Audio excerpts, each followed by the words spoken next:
Então chegou a hora do sermão, o pastor subiu e na tela de LED apareceu escrito lá: Deus e o dinheiro. Nossa, quando eu vi aquilo, pensei, putz, lá vem, né? Lá vem aquela mensagem de coação, de constrangimento para as pessoas doarem. A igreja evangélica que eu fui visitar se chama Onda Dura. Eu fui aqui em Curitiba, no bairro Uberaba.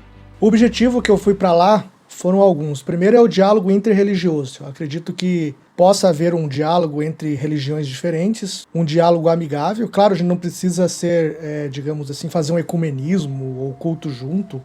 Não é nada disso que eu estou falando. Eu estou falando da ideia de você conversar com outras pessoas que também têm aquele anseio por descobrir a verdade ou por ter alguma espiritualidade. Pode haver um diálogo também em práticas convergentes, por exemplo, o cristianismo existe a ideia de se ajudar o próximo, ajudar quem sofre, no budismo também, por outros motivos, tá? Para poder verificar como que eles fazem as cerimônias, né? Se eles estão usando as tecnologias, se eu posso tirar ali de alguma ideia, né, de cerimonialismo, alguma ideia de que eles fazem e transpor para o budismo de alguma forma. E por último também fazer amigos, conhecer pessoas, né? Eu fico muito preso aqui dentro de casa. Então vamos começar a minha análise da minha visita aí com o louvor. Então o louvor é uma coisa assim que eu sempre gostei quando eu era evangélico, era uma parte assim que você despejava alguma emoção, uma contemplação do divino, né? Aquela ideia, parecia que havia uma conexão com o divino neste momento.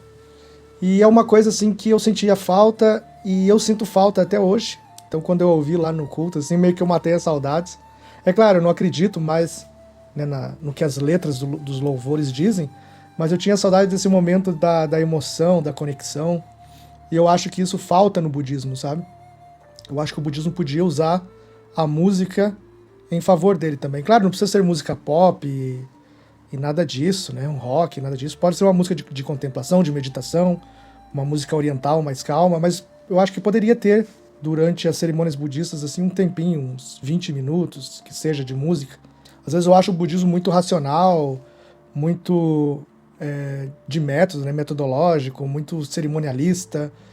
E eu acho que o louvor ele quebra essa barreira do protocolo, assim, da coisa muito protocolar, muito mecânica.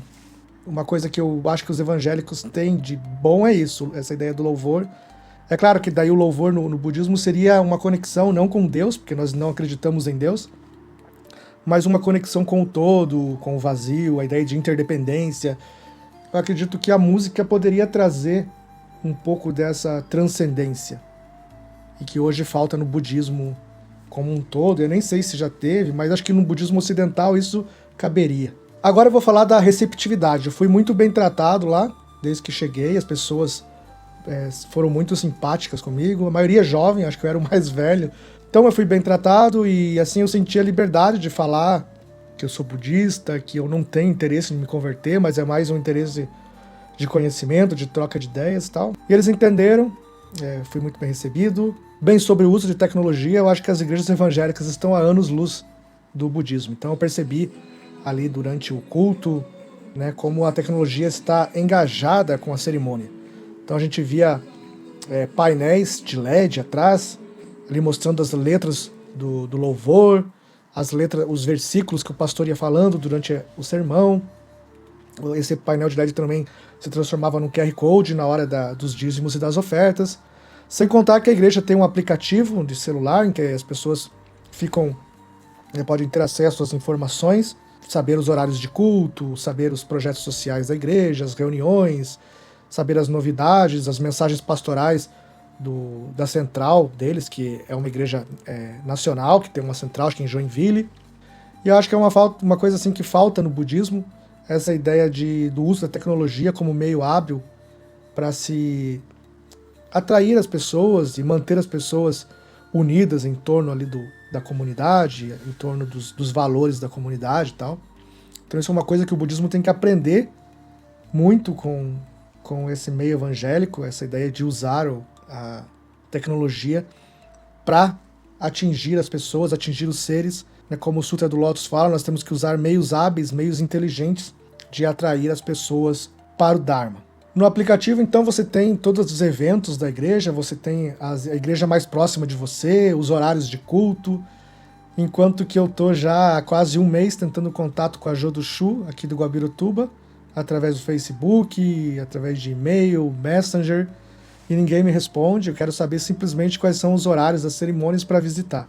Então eu acredito que o budismo precise urgentemente modernizar a comunicação e poderia se espelhar assim no modelo evangélico dessa modernização, né, como eles usam sabiamente os meios tecnológicos. Então chegou a hora do sermão, o pastor subiu e na tela de LED apareceu escrito lá: Deus e o dinheiro. Nossa, quando eu vi aquilo pensei, putz, lá vem, né?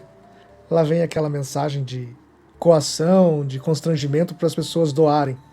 Mas ainda bem que eu estava redondamente enganado, porque a mensagem foi muito equilibrada, inclusive foi muito budista em muitos pontos. Acho que foi uma mensagem mais budista do que muitas que eu ouvi em muitos templos budistas que eu já visitei.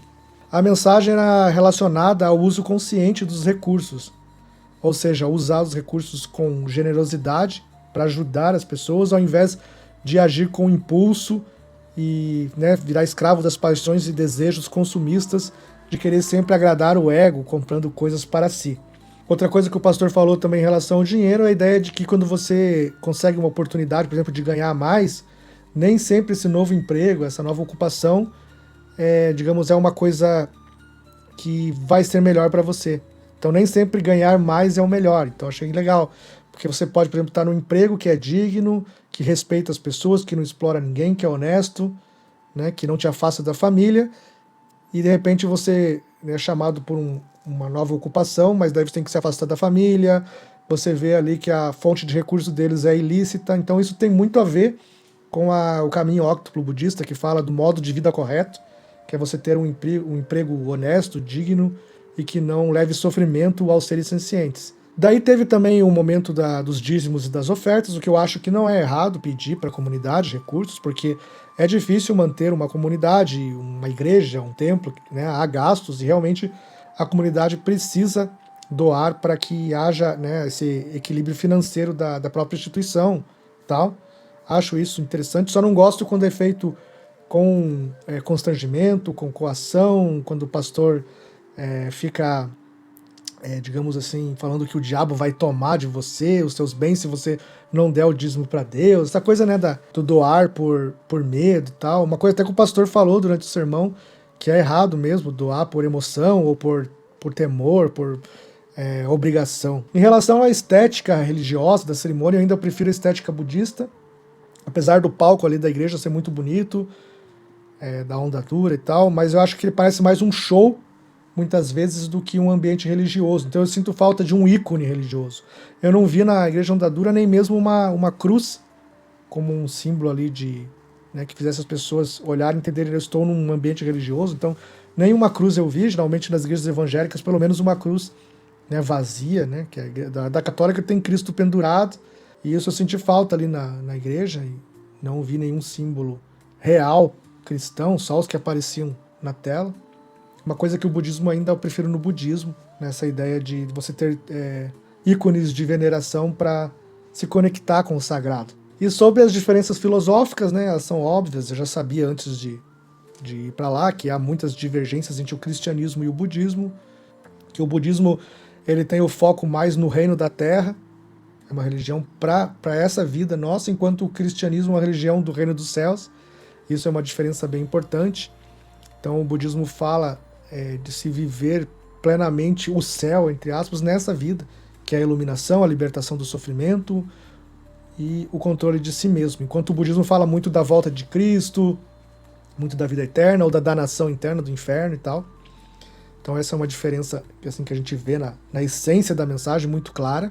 O budismo enfatiza muito a ideia do esforço, da mente, da ética no aqui e agora. Claro, o cristianismo também fala de esforço e ética, mas ele fala muito da ação de um ser externo que vai se dar por fé, que é o Espírito Santo, que vai transformar você, digamos, de fora para dentro, né? Uma ação de um ser externo em você. E no budismo fala muito de que isso vem de você mesmo, que digamos que o sagrado é a própria natureza que habita já em você. Você não precisa da ação de um Deus para essa transformação. Então no budismo isso se dá por transformação própria, por esforço próprio, por entrega ao Dharma e substituição de valores, digamos assim, perversos, egoístas por valores éticos, pouco a pouco vão despoluindo a sua mente e você vai se transformando.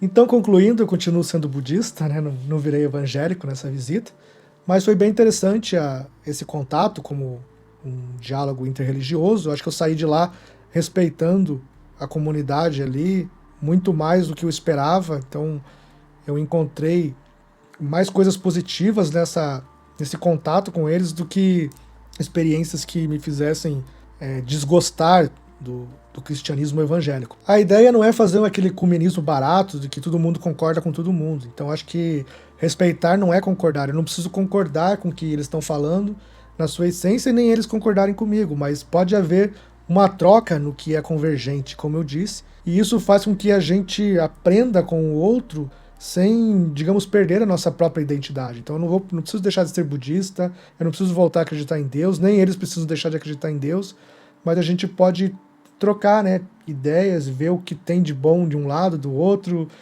e existem muitas práticas ali que eu vi que são inteligentes para se construir uma comunidade que não são aplicadas no budismo e que poderiam ser feitas. E aí, o que você achou desse diálogo interreligioso? Você acredita que é possível haver comunicação entre o cristianismo e o budismo, uma comunicação pacífica entre essas duas religiões? Vocês gostariam que eu visitasse outra comunidade religiosa? Pode ser cristã, budista, de matriz africana, enfim, qualquer uma. Se você simpatiza com o budismo e não sabe por onde começar a praticar, eu gostaria de te indicar um livro. Esse aqui, ó, Como Praticar o Budismo Sozinho. Esse livro é de minha autoria, ele é baseado na minha experiência de vida como monge, como budista e como praticante solitário também. Então eu reuni as principais práticas que eu faço dia a dia. Então tá tudo explicadinho, como meditar, como construir seu altar, como fazer recitações de textos sagrados. E também eu proponho reflexões sobre o budismo contemporâneo, sobre como o budismo pode, no nosso dia a dia, nos transformar e nos fazer uma pessoa melhor. Muito obrigado por quem chegou até aqui e a gente se vê então num próximo vídeo.